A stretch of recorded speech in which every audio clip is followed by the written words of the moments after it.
Bismillahirrahmanirrahim. Assalamualaikum warahmatullahi wabarakatuh. Salam bahagia, salam guru penggerak. Perkenalkan, saya Siti Zulaika, CGP Angkatan 2 Kota Surabaya dari SDN Pacar Kembang 1. Pada kesempatan kali ini, saya akan menyampaikan demonstrasi kontekstual terkait dengan jurnal monolog pada modul 3.1, tepatnya pada pengambilan keputusan sebagai pemimpin pembelajaran. Selamat menyaksikan.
Pada demonstrasi kontekstual, tepatnya pada jurnal monolog, terdapat beberapa pertanyaan yang bisa dijadikan panduan untuk membuat jurnal monolog itu sendiri.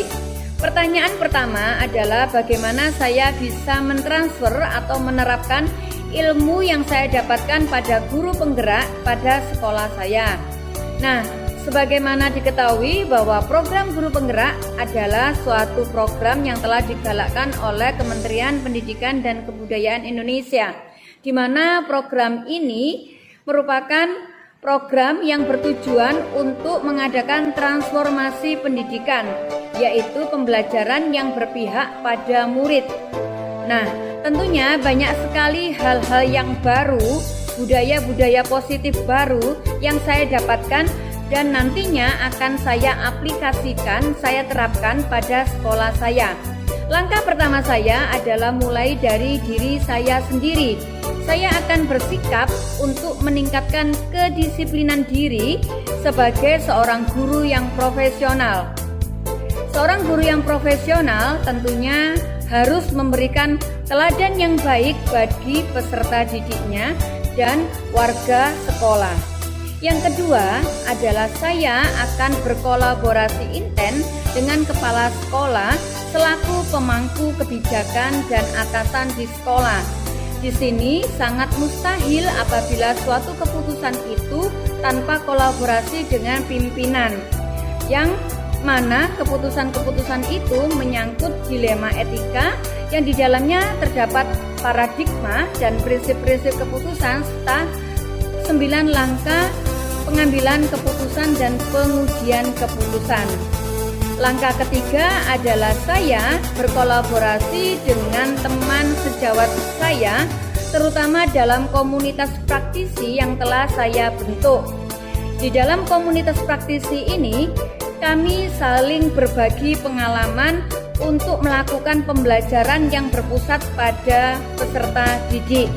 Di sini tentunya dokumentasi sangat diperlukan dan pengalaman-pengalaman, sharing pengalaman itu juga sangat penting yang nantinya akan kami sampaikan ke semua guru di sekolah saya, yang nantinya juga akan diterapkan ke semua guru di sekolah saya untuk melakukan pembelajaran yang berpusat pada murid. Pada pertanyaan kedua, yaitu apakah langkah-langkah awal dalam pengambilan suatu keputusan sebagai pemimpin pembelajaran. Di sini tentunya pada prakteknya di lapangan, yaitu di sekolah, kita harus pandai untuk menggali langkah-langkah positif apa yang dapat dijadikan untuk mengakomodasi tujuan yang hendak kita capai. Sebuah keputusan harus merupakan suatu kebijakan untuk melakukan pembelajaran yang bermakna pada peserta didik. Di sini langkahnya adalah melakukan paradigma dilema etika di kelas sendiri, yaitu dengan menerapkan segala pembelajaran dilema etika itu. Kemudian yang kedua adalah dengan melakukan obrolan-obrolan dengan teman sejawat, terutama pada komunitas praktisi untuk berbagi informasi tentang pembelajaran yang bermakna untuk peserta didik.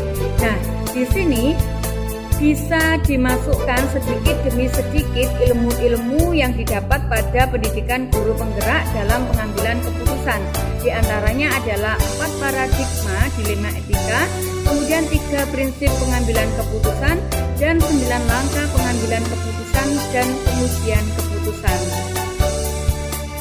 Di pertanyaan ketiga adalah mulai kapan pengambilan keputusan ini dimulai, apakah hari ini, besok, minggu, atau minggu depan. Untuk pertanyaan ini, maka saya akan melakukan sesegera mungkin pengambilan keputusan untuk melakukan pembelajaran yang bermakna pada peserta didik saya. Saya akan memegang prinsip 3M, yaitu M yang pertama adalah mulai dari diri saya sendiri, yaitu sebagai guru, sebagai pendidik, sebagai motivator, fasilitator maupun manajer harus bisa mengambil keputusan itu sebagai pemimpin pembelajaran.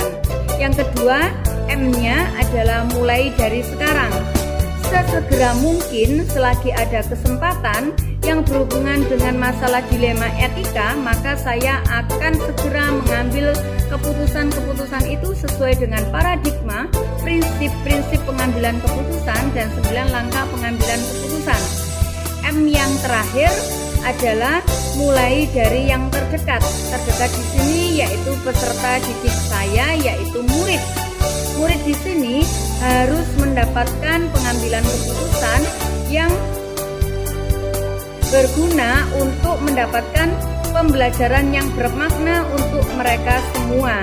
Nah, di sini peran guru sangat besar sebagai pemimpin pembelajaran.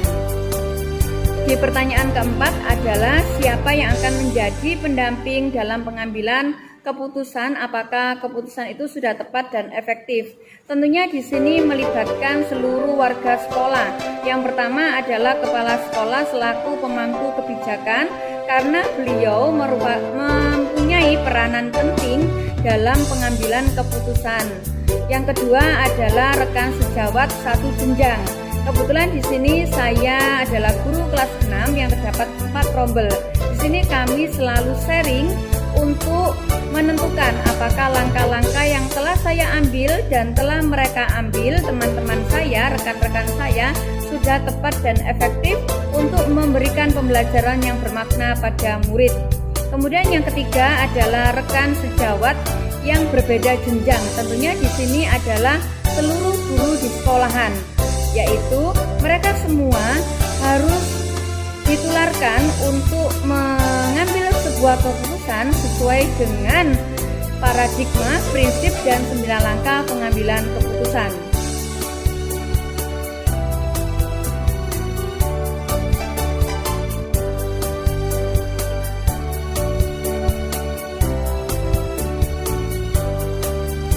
Sampai pada kesimpulan, tentunya kita sebagai guru seringkali dihadapkan oleh beberapa masalah pada kelas kita. Di antara masalah-masalah itu tentunya termasuk dilema etika yang diharapkan sesegera mungkin untuk diambil keputusannya.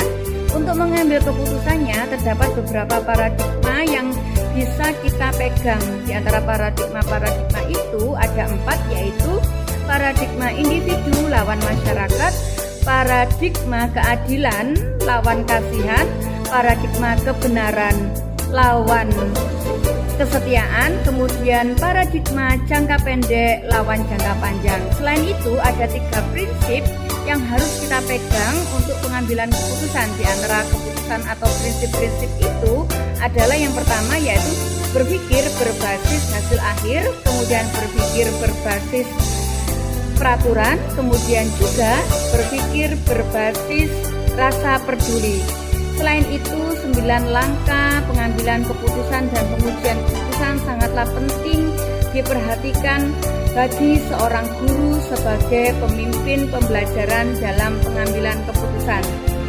Berikut pemaparan dari saya pada jurnal monolog ini.